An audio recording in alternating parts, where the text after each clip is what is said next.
Halo, apa kabar pemirsa? Bertemu lagi bersama saya Anggun Oktarini dalam Warta Parlementaria.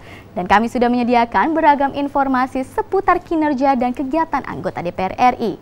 Dan inilah Warta Parlementaria selengkapnya.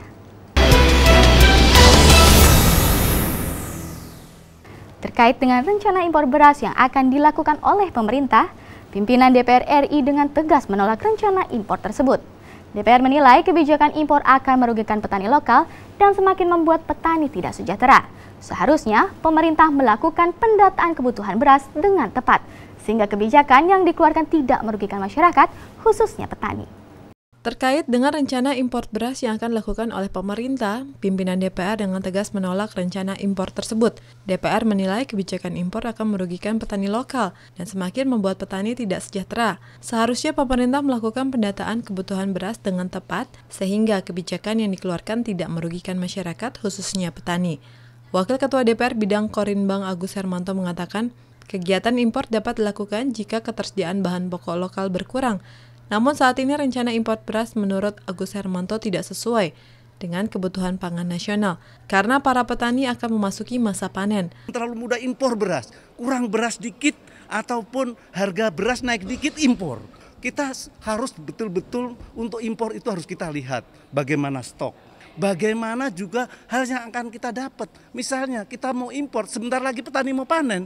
Kan akhirnya kita menyengsarakan petani.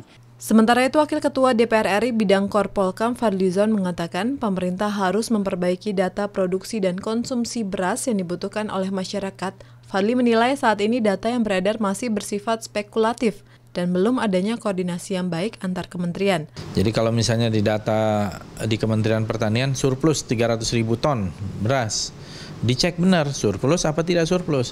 Kalau memang benar Kementerian Pertanian surplus 300.000 ton, berarti nggak boleh ada impor dong. Nah, kalau ternyata datanya itu tidak tepat, ya berarti ada yang salah dengan data itu. Nah, ini yang menurut saya harus diperbaiki, itu data, statistik kita sesuai dengan kenyataan. Tim Liputan TVR Parlemen melaporkan. Pansus Rancangan Undang-Undang Kewirausahaan Nasional segera mengkaji dan membahas daftar inventarisasi masalah atau DIM yang telah disampaikan Kementerian Koperasi dan UKM. Pansus RUU Kewirausahaan Nasional segera mengkaji dan membahas daftar inventarisasi masalah atau DIM yang telah disampaikan Kementerian Koperasi dan UKM. Usai rapat Pansus di Gedung Nusantara DPR RI Jakarta, Ketua Pansus RUU Kewirausahaan Nasional DPR Andreas Edi Susetio mengatakan, dari 359 DIM yang telah disampaikan Kementerian Koperasi dan UKM, Pansus RUU Kewirausahaan Nasional DPR telah menyepakati 58 DIM. Selanjutnya, dibahas dan dikaji di tingkat panitia kerja atau panja. Rancangan Undang-Undang Kewirausahaan Nasional adalah rancangan undang-undang inisiatif DPR yang memiliki beberapa isu krusial yang salah satunya menjadi regulasi yang memberi kepastian kepada para pelaku usaha sehingga bisa mendorong munculnya banyak wirausahawan baru khususnya generasi muda. Dengan undang-undang ini yang masalah kewirausahaan ini tersebar di beberapa undang-undang itu bisa disatukan. Kemudian kita dapat mendorong usahawan-usahawan baru, ya, terutama usahawan pemula atau startup dan usahawan sosial yang berasal dari generasi muda. Sementara itu, anggota Pansus RUU Kewirausahaan Nasional DPR RI Siti Mukaromah menjelaskan prinsip rancangan Undang-Undang Kewirausahaan Nasional adalah membangkitkan semangat dan kreatif masyarakat agar tidak tergantung pada pihak lain. Kewirausahaan ini bisa menjadi alat untuk mendorong pengembangan ekonomi masyarakat. Jadi masyarakat itu tidak harus tergantung pada bahwa memikirkan kehidupan ekonominya itu adalah bergantung kepada negara, itu tidak. Tapi bagaimana kreativitas ini muncul dari para wirausahawan yang muncul dari negara kita dan mereka harus kita akomodasi dalam undang-undang ini. Winnie dan Rian, TVR Parlemen melaporkan. Komisi 6 DPR RI kembali menyatakan penolakan terhadap kebijakan Kementerian Perdagangan untuk mengimpor garam 3,7 juta ton jika tidak ada rekomendasi dari Kementerian Kelautan dan Perikanan atau KKP. Komisi 6 DPR RI kembali menyatakan penolakan terhadap kebijakan Kementerian Perdagangan untuk mengimpor garam 3,7 juta ton jika tidak ada rekomendasi dari Kementerian Kelautan dan Perikanan atau KKP. Ditemui di Gedung Nusantara 1 DPR RI Jakarta, anggota Komisi 6 DPR RI Hilmi menerangkan, Volume impor garam tersebut berlebihan karena KKP merekomendasikan 2,17 juta ton mengingat hasil garam nasional cukup bagus. Pemerintah seharusnya memiliki kebijakan yang berpihak kepada petani garam lokal dengan memperbaiki tata kelola produksi garam nasional, serta mendorong BUMN yang mengurus produksi garam nasional mencetak tambak-tambak garam yang baru karena masih banyak lahan atau tambak garam di Indonesia belum dimanfaatkan secara maksimal. Banyak tanah-tanah yang bisa digunakan misalnya di NTT, itu kan banyak tanah-tanah yang bisa digunakan untuk produksi garam. Kenapa kita tidak ngasih PMN yang agak besar ke PT Garam untuk mencetak tambak-tambak untuk garam. Nah, ini kesalahan dari pemerintahan kita juga. Anggota Komisi 6 DPR RI Eriko Sutarduga mengungkapkan Indonesia seharusnya tidak mengimpor garam karena memiliki banyak pantai yang bisa dimanfaatkan untuk memproduksi garam, meski impor garam untuk kebutuhan industri. Pemerintah diminta melakukan pendataan yang benar dan tepat terkait kebutuhan garam untuk industri maupun konsumsi. Importnya kan begitu besar. Nah, ini sekarang sedang diupayakan untuk menambah kapasitas produksi garam secara nasional, kan begitu. Tapi kan tidak bisa saat itu juga. Nah, ini tinggal mengakselerasi, mengintensifkan saja karena luas lahannya sangat cukup. Nah, tapi kalau dari garam kan memang luas lahannya ada, tapi selama ini tidak dimaksimalkan. Fitian dan Teguh, TVR Parlemen melaporkan. Pemirsa, kami masih memiliki banyak informasi lain dalam Warta Parlamentaria. Tetaplah bersama kami.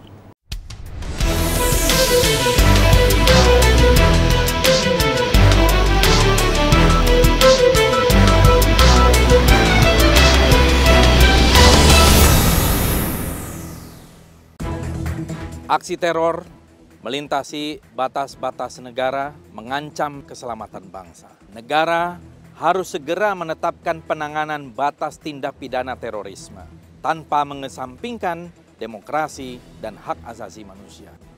DPR RI dan pemerintah saat ini sedang membahas rancangan undang-undang tentang tindak pidana terorisme untuk keamanan dan kenyamanan rakyat Indonesia. Dewan Perwakilan Rakyat Republik Indonesia mengecam Komisi 5 dorong Danau Toba menjadi KSPN anggota. Serangkaian peristiwa penting setiap hari di Indonesia kami hadirkan di layar kaca Anda untuk memberikan berita sosial, politik, ekonomi, dan budaya. Kembali bersama kami dalam acara yang selalu memberikan inspirasi maupun wawasan baru setiap harinya ke depan. Panitia Khusus Hak Angket KPK jamin transparansi penyimpangan yang dilakukan KPK dalam proses penindakan kasus korupsi. Bukan hanya sekedar informasi, tetapi menginspirasi bagi kita semua. Pastikan pemirsa jangan kemana-mana, tetap saksikan Suara Parlemen. Kami pilihkan topik-topik terkini dengan menyajikan fakta yang dapat dipercaya. Serta menghadirkan analisa mendalam bersama anggota DPR RI. Hai, apa kabar pemirsa? Jumpa lagi bersama kami dalam Suara Parlemen. Suara Parlemen hadir setiap Senin sampai Jumat pukul 9 dan 15.30 waktu Indonesia Barat hanya di TVR Parlemen. Tugas dan fungsi DPR sangat penting bagi negeri ini sebagai pengemban amanat rakyat. Namun tidak banyak yang tahu apa saja fungsi dan tugas DPR. DPR mempunyai 3 fungsi pokok, yaitu legislasi, anggaran, dan pengawasan. Ketiga fungsi tersebut harus dilaksanakan dalam kerangka representasi yang mengedepankan kepentingan rakyat berdasarkan aspirasi masyarakat dan juga untuk mendukung diplomasi, upaya pemerintah dalam melaksanakan politik luar negeri sesuai dengan ketentuan peraturan perundang-undangan. Dari fungsi legislasi, DPR mempunyai tugas dan wewenang menyusun program legislasi nasional Prolegnas bersama dengan pemerintah, menyusun dan membahas rancangan undang-undang, menerima rancangan undang-undang yang diajukan oleh DPD, membahas rancangan undang-undang yang diusulkan oleh Presiden ataupun DPD, menetapkan undang-undang bersama dengan Presiden, menyetujui atau tidak menyetujui peraturan pemerintah pengganti undang-undang yang diajukan Presiden untuk ditetapkan menjadi undang-undang. Sementara fungsi anggaran, membahas dan memberikan persetujuan atau tidak memberikan persetujuan terhadap rancangan undang-undang tentang APBN yang diajukan Presiden, memperhatikan pertimbangan DPD atas rancangan undang-undang tentang APBN dan rancangan undang-undang terkait pajak, pendidikan, dan agama, menindaklanjuti hasil pemeriksaan atas pengelolaan dan tanggung jawab keuangan negara yang disampaikan oleh BPK, memberikan persetujuan terhadap pemindah tanganan aset negara maupun terhadap perjanjian yang berdampak luas bagi kehidupan rakyat yang terkait dengan beban keuangan negara. Dan fungsi pengawasan, melakukan pengawasan terhadap pelaksanaan undang-undang, APBN, dan kebijakan pemerintah. Membahas dan menindaklanjuti hasil pengawasan yang disampaikan oleh DPD terkait pelaksanaan undang-undang mengenai otonomi daerah, pembentukan, pemekaran dan penggabungan daerah, pengelolaan sumber daya alam dan sumber daya ekonomi lainnya, pelaksanaan APBN, pajak, pendidikan, dan agama. Selain tugas dan wewenang yang berkaitan dengan 3 fungsi pokok, DPR juga mempunyai tugas dan wewenang lain seperti: pertama, menyerap, menghimpun, menampung, dan menindaklanjuti aspirasi rakyat. Kedua, memberikan persetujuan kepada Presiden untuk menyatakan perang ataupun membuat perdamaian dengan negara lain. Mengangkat dan memberhentikan anggota Komisi Yudisial. Ketiga, memberikan pertimbangan kepada Presiden dalam hal pemberian amnesti dan abolisi, mengangkat duta besar dan menerima penempatan duta besar negara lain. Keempat, memilih anggota BPK dengan memperhatikan pertimbangan DPD. Kelima, memberikan persetujuan kepada Komisi Yudisial terkait calon Hakim Agung yang akan ditetapkan menjadi Hakim Agung oleh Presiden. Keenam, memilih 3 orang Hakim Konstitusi untuk selanjutnya diajukan ke Presiden. Terima kasih, video ini dipersembahkan oleh TV dan Radio Parlemen, Biro Pemberitaan Parlemen, Sekretariat Jenderal DPR RI.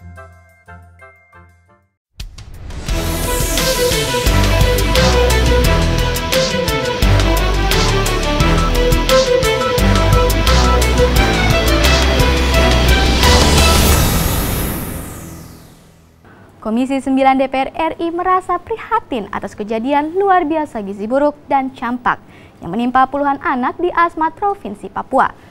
Komisi 9 DPR RI menyayangkan kasus yang telah menelan banyak korban jiwa dan mendesak pemerintah segera mengentaskan permasalahan ini.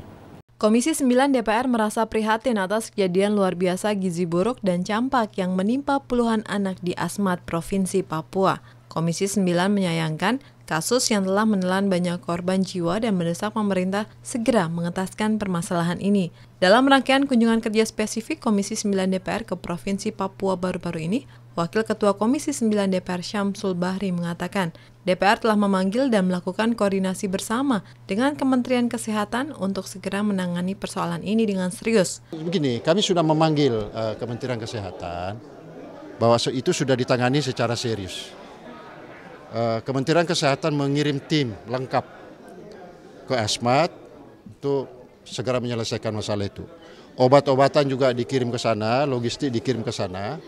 Anggota Komisi 9 DPR Nihayatul Wafiro menegaskan, Papua merupakan daerah yang perlu penanganan khusus. Nihayatul juga menyoroti persoalan dana otonomi khusus yang dimiliki oleh Papua. Ia menilai dana otsus tersebut perlu dimanfaatkan dengan maksimal. Anggaran untuk kesehatan perlu dievaluasi penggunaan dan peruntukannya karena sampai hari ini masyarakat Papua belum mendapatkan layanan kesehatan yang layak. Karena otonomi daerah, seluruh dana dari dana-dana DAK dari pusat semuanya sudah diturunkan ke daerah. Dengan daerah ini seperti apa? Cuman saya tidak bisa mengatakan juga bahwasanya itu menjadi alasan Kementerian Kesehatan untuk cuci tangan, tidak. Tapi ini juga menjadi sebagai evaluasi bagi Kementerian Kesehatan apa yang mereka lakukan selama ini. Dari Provinsi Papua, Siva Fauzia, TVR Parlemen melaporkan. Anggota Komisi 8 DPR RI, Deding Ishak, mendesak pemerintah dan aparat penegak hukum untuk lebih serius dan bersikap tegas dalam menangani masalah perilaku penyimpangan LGBT. Anggota Komisi 8 DPR RI Deding Ishak mendesak pemerintah dan aparat penegak hukum untuk lebih serius dan bersikap tegas dalam menangani masalah perilaku menyimpang LGBT. Hal ini menyusul kasus-kasus melanggar hukum yang marak terjadi akhir-akhir ini dan dilakukan oleh beberapa kelompok LGBT. Deding juga berharap seluruh fraksi di DPR dapat menolak segala bentuk dukungan terhadap kelompok LGBT, baik melalui rancangan undang-undang KUHP maupun regulasi lainnya. Khawatirannya maraknya perilaku LGBT dapat merusak generasi muda dan menghancurkan moral bangsa karena bertentangan dengan nilai-nilai agama dan hukum di Indonesia. Rehabilitasi dengan pendekatan psikologis dan agama pada para pelaku LGBT yang telah tertangkap melakukan pelanggaran hukum. Semua pihak termasuk pemerintah harus tegas Karena di Tenggarai bahkan bisa dibuktikan mereka juga didanai dengan triliunan rupiah dari negara-negara pendonor yang sengaja ingin merusak bangsa kita. Lebih lanjut, Deding berharap lembaga pendidikan agama seperti pesantren dapat dimaksimalkan perannya dalam mendidik generasi muda, agar generasi muda dapat memiliki bekal ilmu serta akhlak dan moral yang terjaga. Deding juga mengimbau para orang tua untuk dapat lebih memberi perhatian kepada anak-anaknya, mulai dari perilaku hingga pergaulan sehari-hari. Dari upaya mereka untuk mengajak anak-anak kita untuk melakukan praktek seperti itu, yang memang tadinya tidak melakukan, tetapi mungkin dengan iming-iming uang ataupun mungkin nanti bahkan yang sudah ditenggerai juga. Rohim Nugraha, TVR Parlemen, melaporkan. Komisi 9 DPR RI meminta Kementerian Kesehatan mendorong seluruh dinas kesehatan untuk lebih aktif melakukan sosialisasi terkait pentingnya imunisasi untuk bayi dan anak-anak dengan melibatkan tokoh masyarakat dan agama. Komisi 9 DPR RI meminta Kementerian Kesehatan mendorong seluruh dinas kesehatan untuk lebih aktif melakukan sosialisasi terkait pentingnya imunisasi untuk bayi dan anak-anak dengan melibatkan tokoh masyarakat dan agama. Ditemui saat kunjungan kerja spesifik ke Kalimantan Barat, Wakil Ketua Komisi 9 DPR RI Syamsul Bahri menyayangkan terjadinya kejadian luar biasa wabah difteri yang disebabkan penolakan masyarakat untuk melakukan imunisasi pada anak-anak mereka, dengan alasan ketidakhalalan vaksin maupun adanya anggapan tidak pentingnya imunisasi. Syamsul berharap keterlibatan tokoh masyarakat dan agama dalam sosialisasi imunisasi dapat meyakinkan masyarakat akan kehalalan vaksin yang digunakan. Penting juga adalah melibatkan para tokoh masyarakat, tokoh agama, supaya mereka mendeklar bahwa imunisasi itu tidak ada masalah, sesuatu yang baik, ya. Sesuatu yang baik dan tidak ada masalah yang terkait dengan halal tidak halal. Lebih lanjut, Syamsul menambahkan perlu adanya pemaksimalan peran posyandu dalam melakukan inovasi kegiatan imunisasi sehingga dapat menarik minat para ibu di desa dan membawa anak-anaknya untuk diimunisasi. Syamsul juga mendukung wacana Kementerian Kesehatan yang akan berkoordinasi dengan Kementerian Pendidikan dan Kebudayaan dengan menjadikan imunisasi sebagai prasyarat pendaftaran sekolah dasar. Di Kalbar ini tadi disampaikan ada kecenderungan menurun fungsi posyandu itu, sehingga saya kira ini perlu diperkuat ya, untuk merupakan jaringan dari aparat kesehatan untuk bisa menjangkau ibu-ibu yang ada di daerah. Dari Kalimantan Barat, Nuki Tampu Bolon, TVR Parlemen melaporkan. Pemirsa, kami masih memiliki banyak informasi lain dalam Warta Parlamentaria. Tetaplah bersama kami.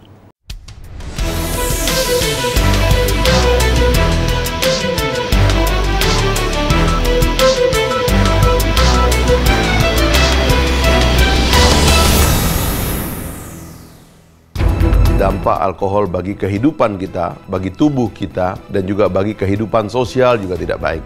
Oleh sebab itu, pemerintah dan DPR sedang merancang undang-undang tentang minuman beralkohol agar dapat dikendalikan untuk tujuan-tujuan yang positif dan baik dan dihindari untuk tujuan-tujuan yang merusak baik secara pribadi maupun dalam kehidupan masyarakat kita. Marilah kita dukung semua supaya kehidupan kita ke depan tambah baik dan tambah tentram.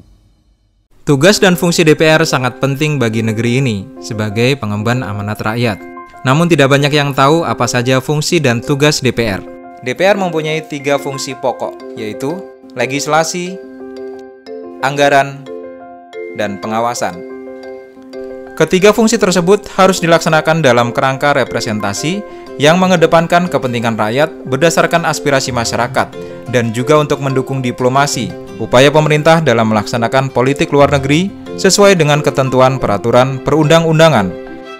Dari fungsi legislasi, DPR mempunyai tugas dan wewenang menyusun program legislasi nasional Prolegnas bersama dengan pemerintah, menyusun dan membahas rancangan undang-undang, menerima rancangan undang-undang yang diajukan oleh DPD, membahas rancangan undang-undang yang diusulkan oleh Presiden ataupun DPD, menetapkan undang-undang bersama dengan Presiden, menyetujui atau tidak menyetujui peraturan pemerintah pengganti undang-undang yang diajukan Presiden untuk ditetapkan menjadi undang-undang.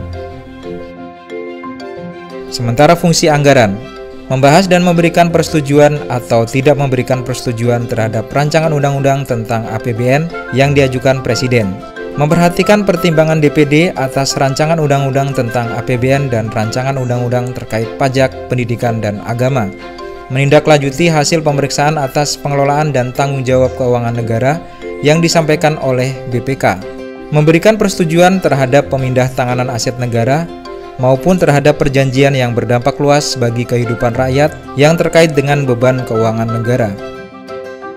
Dan fungsi pengawasan, melakukan pengawasan terhadap pelaksanaan undang-undang, APBN, dan kebijakan pemerintah, membahas dan menindaklanjuti hasil pengawasan yang disampaikan oleh DPD terkait pelaksanaan undang-undang mengenai otonomi daerah, pembentukan, pemekaran dan penggabungan daerah, pengelolaan sumber daya alam dan sumber daya ekonomi lainnya, pelaksanaan APBN, pajak, pendidikan, dan agama. Selain tugas dan wewenang yang berkaitan dengan 3 fungsi pokok, DPR juga mempunyai tugas dan wewenang lain seperti: pertama, menyerap, menghimpun, menampung, dan menindaklanjuti aspirasi rakyat. Kedua, memberikan persetujuan kepada Presiden untuk menyatakan perang ataupun membuat perdamaian dengan negara lain. Mengangkat dan memberhentikan anggota Komisi Yudisial. Ketiga, memberikan pertimbangan kepada Presiden dalam hal pemberian amnesti dan abolisi, mengangkat duta besar dan menerima penempatan duta besar negara lain. Keempat, memilih anggota BPK dengan memperhatikan pertimbangan DPD. Kelima, memberikan persetujuan kepada Komisi Yudisial terkait calon hakim agung yang akan ditetapkan menjadi hakim agung oleh Presiden. Keenam, memilih 3 orang hakim konstitusi untuk selanjutnya diajukan ke Presiden. Terima kasih. Video ini dipersembahkan oleh TV dan Radio Parlemen, Biro Pemberitaan Parlemen, Sekretariat Jenderal DPR RI. Dewan Perwakilan Rakyat Republik Indonesia mengecam Komisi 5 dorong Danau Toba menjadi KSPN anggota. Serangkaian peristiwa penting setiap hari di Indonesia kami hadirkan di layar kaca Anda untuk memberikan berita sosial, politik, ekonomi, dan budaya. Kembali bersama kami dalam acara yang selalu memberikan inspirasi maupun wawasan baru setiap harinya ke depan. Panitia Khusus Hak Angket KPK jamin transparansi penyimpangan yang dilakukan KPK dalam proses penindakan kasus korupsi. Bukan hanya sekedar informasi, tetapi menginspirasi bagi kita semua. Pastikan pemirsa jangan kemana-mana, tetap saksikan Suara Parlemen. Kami pilihkan topik-topik terkini dengan menyajikan fakta yang dapat dipercaya. Serta menghadirkan analisa mendalam bersama anggota DPR RI. Hai, apa kabar pemirsa? Jumpa lagi bersama kami dalam Suara Parlemen. Suara Parlemen hadir setiap Senin sampai Jumat pukul 9 dan 15.30 waktu Indonesia Barat hanya di TVR Parlemen.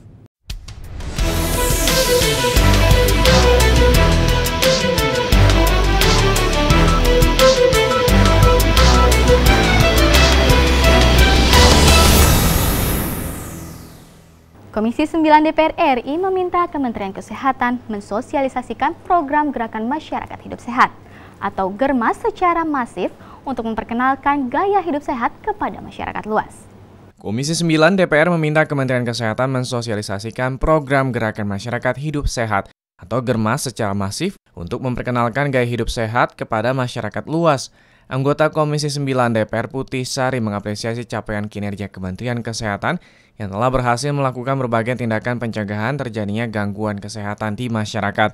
Putih Sari mendorong Kementerian Kesehatan untuk mengoptimalkan program GERMAS karena program tersebut sangat bermanfaat dalam tindakan pencegahan penyakit atau preventif yang dinilai jauh lebih mudah dan murah dibandingkan tindakan pengobatan atau kuratif. Karena memang kalau hanya terfokus pada upaya kuratif, yang terjadi ya seperti saat ini, defisit terus untuk pembiayaan kesehatan perorangan gitu ya.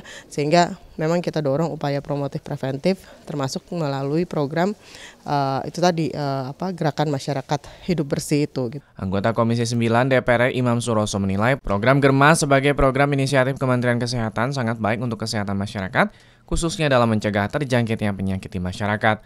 Menurut Imam, GERMAS dapat dilakukan dengan beberapa kegiatan seperti sosialisasi konsumsi makanan sehat dan bergizi, menjaga kebersihan lingkungan, dan sosialisasi untuk berolahraga secara teratur. Germas itu kan mudah diterima rakyat. Agar sehat panjang umur, satu, masyarakat harus suka sayur-sayuran, itu kan banyak di desa. Kemudian yang kedua, masyarakat harus suka buah-buahan, karena mengandung banyak vitamin C.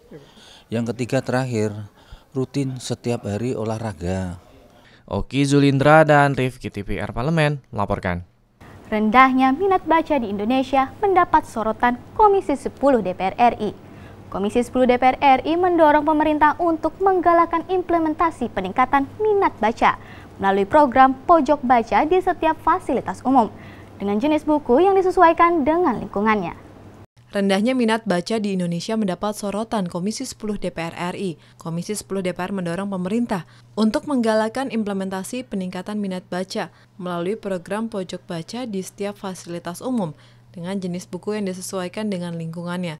Anggota Komisi 10 DPR Putu Supatmarudana mengatakan, dengan adanya pojok baca masyarakat memiliki pilihan selain mengunjungi perpustakaan-perpustakaan besar di kotanya, sehingga fasilitas membaca ada di mana saja dan kapan saja, terutama bagi masyarakat di desa-desa. Sehingga tidak hanya yang di tempat-tempat umum atau perpustakaan saja, tapi justru ada tempat-tempat membaca yang sifatnya ada di tempat-tempat umum di desa, yaitu di Banjar-Banjar itu. Dan memang kita mendorong adanya sudut-sudut atau pojok-pojok corner perpustakaan di setiap tempat itu.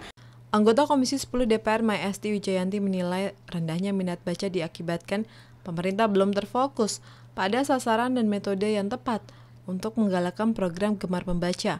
Mayesti juga meminta agar pemerintah memfasilitasi berdirinya pojok-pojok buku di sejumlah fasilitas umum seperti stasiun, bandara, dan di puskesmas. Nih, tingkat literasi kita naik mosok sejak dulu kala sampai sekarang, sejak saya masuk, berarti udah 3 tahun kan, tetap nomor 60 dari 61, terus saja seperti itu.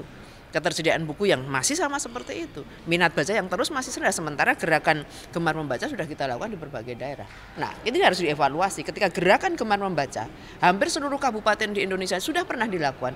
Tetapi mengapa minat bacanya itu tidak segera beranjak naik? Pasti ada masalah. Ayu dan Ridwan TVR Parlemen melaporkan.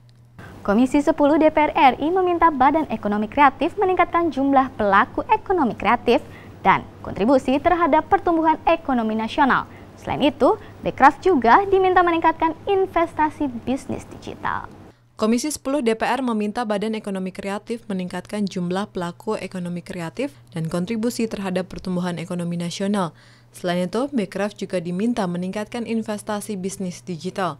Ditemui usai rapat dengar pendapat dengan Badan Ekonomi Kreatif atau Bekraf, Wakil Ketua Komisi 10 DPR Ferdiansah mengatakan saat ini belum dapat dihitung secara pasti berapa persentase kontribusi pertumbuhan ekonomi sektor kreatif terhadap pertumbuhan ekonomi nasional sebelum dan sesudah adanya Bekraf. Menurut Ferdiansyah, Bekraf juga belum mampu meningkatkan jumlah pelaku ekonomi kreatif, khususnya dari generasi muda yang sejak awal menjadi target sasaran Bekraf. Menumbuhkan minat, menumbuhkan animo kepada terutama generasi muda untuk bisa berkarya di bidang atau di bidang-bidang ekonomi kreatif. Anggota Komisi 10 DPR Muslim mengungkapkan untuk meningkatkan pertumbuhan ekonomi kreatif, Bekraf perlu membuat semacam lokasi pusat-pusat ekonomi kreatif di seluruh wilayah Indonesia. Selain itu, menurut Muslim, Bekraf juga wajib meningkatkan perannya dalam ekonomi kreatif di bidang startup atau bisnis digital. Bisnis digital sendiri memiliki nilai investasi luar biasa hingga miliaran dolar Amerika. Namun Bekraf terkesan terlambat masuk dalam sektor ini. Kalau kita lihat secara umum hari ini semua udah jalan. Tapi kan yang belum tersentuh ini kan banyak sekali pelaku-pelaku ekonomi kreatif yang ada di seluruh Indonesia. Termasuk misalnya di lokasi ataupun objek-objek pariwisata. Itu harus muncul ekonomi kreatif di situ. Fuad dan Dwi TVR Parlemen melaporkan. Pemirsa, demikianlah beragam informasi seputar aktivitas DPR RI yang sudah kami susun dalam Warta Parlamentaria. Saya Anggun Oktarini beserta kerabat kerja yang bertugas undur diri. Terima kasih atas perhatian Anda dan wassalam.